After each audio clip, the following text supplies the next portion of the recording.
Hai, welcome back to our channel. Jadi nih ngomongin tentang saham lagi, bulan ini tuh banyak banget saham-saham yang udah IPO. Nah, kalau kamu tertarik banget nih untuk beli saham IPO, hari ini kita akan bahas tentang apa itu IPO. Yuk, sama-sama kita simak. Nah, pertama-tama kita bahas dulu IPO ya. Apa sih itu IPO? IPO itu kepanjangan dari Initial Public Offering, di mana perusahaan itu perdana menjual sebagian kepemilikan sahamnya itu kepada publik. IPO itu sendiri sebenarnya punya manfaat untuk perusahaan. Nah, apa sih manfaatnya? Itu sebagai tambahan modal yang akan mendukung ekspansi dari perusahaan tersebut, dan juga kalau misalnya nih penilaian masyarakat terhadap perusahaan tersebut itu baik, nilai sahamnya itu bakal bisa naik loh. Dan juga untuk masyarakat, IPO ini bisa membuka peluang masyarakat untuk berinvestasi di perusahaan-perusahaan besar. Nah, sebelum kita lebih jauh nih ngomongin IPO, kita akan bahas istilah-istilah dalam IPO. Jadi istilah-istilahnya tuh ada banyak sebenarnya. Ada book building, offering, allotment, distribusi, listing, dan juga prospektus. Sebenarnya masih banyak lagi sih. Yuk kita bahas satu-satu.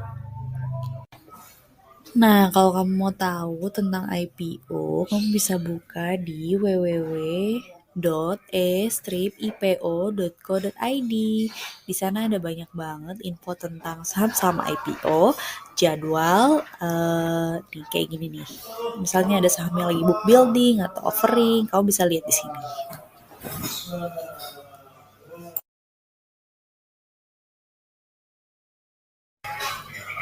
Oke, untuk istilah pertama itu yang tadi kita lihat ya, book building. Book building itu penawaran awal sebuah saham dari emiten yang go public. Masih berupa rentang harga dan menunjukkan seberapa besar sih minat calon investor terhadap saham tersebut. Jadi kalau misalnya ada yang order di periode book building itu, emiten itu bisa tahu sebenarnya minat-minat calon investor untuk saham itu tuh berapa gitu.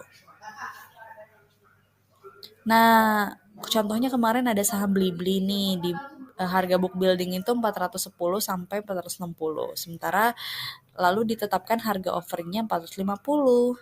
Sedikit tips buat kamu yang mau membeli harga book building biar langsung dapet nih. Kamu bisa pesan di harga yang paling tinggi nih 460. Kalau kamu pesan di harga yang paling tinggi pun nanti kalau misalnya ternyata harganya lebih rendah dari itu, kamu pasti bisa tetap dapat. Oke, setelah book building itu ada offering. Jadi offering itu masa penawaran umum di mana kamu udah bisa membeli saham tersebut dengan harga yang pasti, yang terbentuk dari harga setelah book building. Misalnya tadi pada saham Blibli itu udah harganya itu kamu bisa beli di 450. Nanti setelah kamu beli di harga offering itu biasanya kan diarahkan ke penjatahan atau allotment. Di sini kamu bisa tahu kamu bisa dapatnya jatahnya berapa. Penjatahan itu ada dua ya. Yang pertama itu fixed allotment sama pooling allotment. Kalau fixed allotment itu pasti dan ditentukan oleh underwriter. Jadi udah pasti nih kamu dapatnya berapa. Sementara kalau pooling allotment itu biasanya itu namanya penjatahan terpusat. Jadi itu dibagi sesuai proporsi dari pembelian dari calon investor gitu. Nah, semuanya ini tuh sebenarnya ditentuin sama underwriter. Next ada distribusi. Kalau distribusi itu proses setelah allotment. Jadi calon investor itu udah tahu berapa saham yang akan didapat dan lalu didistribusikan pada investor. Itu biasanya tuh udah ketahuan tuh di websitenya IPO, kamu tuh dapat berapa gitu. Lalu ada listing. Kalau listing itu pencatatan atau pencantuman suatu efek di daftar efek yang tercatat di bursa. Jadi saham-saham yang kamu dapetin itu udah tercatat di portfolio kamu dan itu biasanya udah menuju tanggal-tanggal IPO-nya. Next, itu ada prospektus. Kalau prospektus ini sebenarnya gabungan antara profil perusahaan dan laporan tahunan. Dan itu sebuah dokumen resmi, jadi dia itu digunakan untuk menggambarkan perusahaan yang mau nawarin sahamnya. untuk pertama kali gitu. Di situ tuh prospektus tuh lengkap banget. Kamu bisa lihat laporan keuangan, terus prospeknya gimana, untung ruginya, hutangnya juga, semuanya deh. Banyak banget info yang bisa kamu dapetin di prospektus.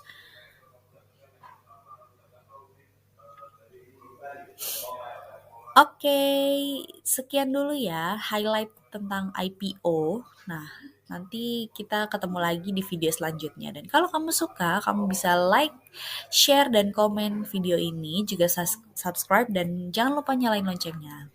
Bye!